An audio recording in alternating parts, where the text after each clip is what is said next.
There's some good news when it comes to the flood front right now, is that the main problem isn't going to get worse than it has already been in New South Wales. Put simply, this is a live look at the rain radar around the country right now, where you will be able to see that the rain radar is showing us that, yes, while there has been a lot of rain that's fallen over the past 7 days, the rain is now starting to move out to sea, apart from the far north of New South Wales. Yes, southeast Queensland is still an issue, potentially some issues too in Victoria, but thankfully it's not going to get worse. Now that doesn't mean it's over, of course, because in something like the Warragamba Dam, it's going to take days and days and days and days for all of the rain that's fallen uphill to come down through the Blue Mountains, down through all of those different estuaries, make it to the dam, which will of course keep spilling for a few more days, so the problems continue in the Hawkesbury and Nepean. But I'm just saying the problem doesn't get worse from here with more rain. In terms of the key numbers that you need to know of what has happened in the past 24 hours, there have been 11,000 calls for help. 931 people have been rescued from these floods. About 18,500 people have been evacuated, and 63,000 people have been given warnings. Thankfully, fingers crossed, at this moment we are still in a scenario where there's been no fatalities, which is unbelievably good news to this point. But as the days roll on, as the waters subside, we're going to hear a lot more. Now, today has also been a day of help and greater logistics, where we even heard today that the people who are on the fringes of Sydney who desperately need things like food and medicine, but the roads either side of where they are cut, that we've heard that helicopters have been sent in today to drop off the things that people need to get through the night. I've only just been advised by Coles that they intend to helicopter goods into North Richmond store this afternoon as soon as arrangements can be made. So we will continue to make sure that that mechanism is worked through in every community where there are shortages, where we're unable to get trucks or get boats across to support these communities in their hour of need. So let's break it down for you about what happened today in the mid-north coast area of New South Wales. Their situation has been one that as the rain starts to fall away and the floodwaters start to go, the damage is now obvious as people are able to return to their homes.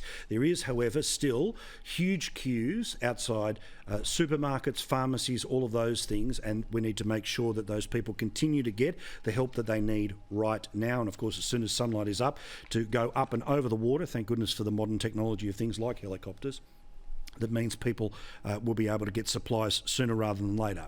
The issues in southeast Queensland are of some concern tonight as well, but before I get there, I should tell you about the SES, about what they have had to see in the mid-north coast. I apologise. Here we go. That's the SES in the mid-north coast. We're also still watching very closely the areas of the mid-north coast, obviously, but there is still a significant amount of floodwater and there is obviously still rain falling.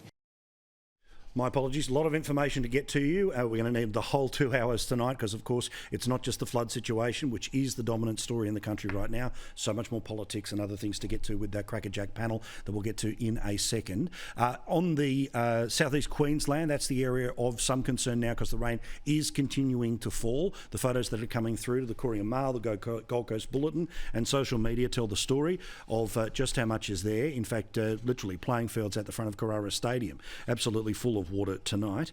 The SES in Queensland have said this evening. We're obviously watching potential flooding over today and into tomorrow, just to make sure that we're providing the support that we need to for the community. Now, again, the problem in Sydney is that while the rain has stopped, the water will continue to flow because of, as I just mentioned, those areas particularly affected by Warragamba Dam, more than full, that will keep spilling for the next few days. These are the scenes around Windsor, North Richmond, those areas. That's where the Premier of New South Wales is pleased to announce that the troops have been sent in by the federal government after the request of the New South Wales government. There's 2 aircraft, ADF aircraft will have at our disposal on the south coast, and they'll actually be flown by, I think, RFS personnel. So we have those 2 aircraft available already, and we have also asked for assistance to start some of the clean-up where we can in the northern rivers and mid-north coast. So whilst the vast majority of communities are going to experience worsening conditions, there are pockets of places where we are able to start the clean-up process already, and that's where we've asked for ADF support.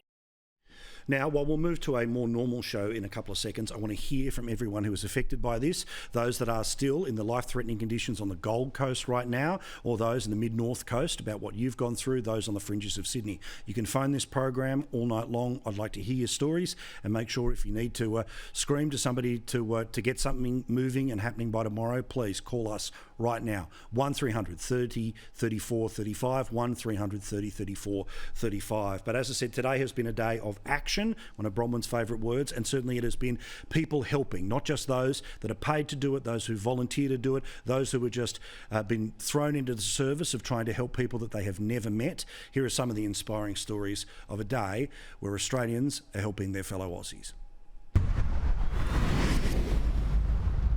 For days as the rain's been falling, the problems have been getting worse. But with every day, more people come to the front line to help their fellow Australian. Here we are. I'm at the Rapid Relief Team Sandbagging HQ at Windsor.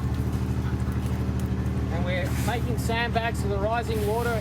Groups like Back to the Bush are working with Rapid Relief to get sandbags out to people whose homes are being ravaged by floodwaters. Together, their main goal is to promote sensible ecological recovery to these floods.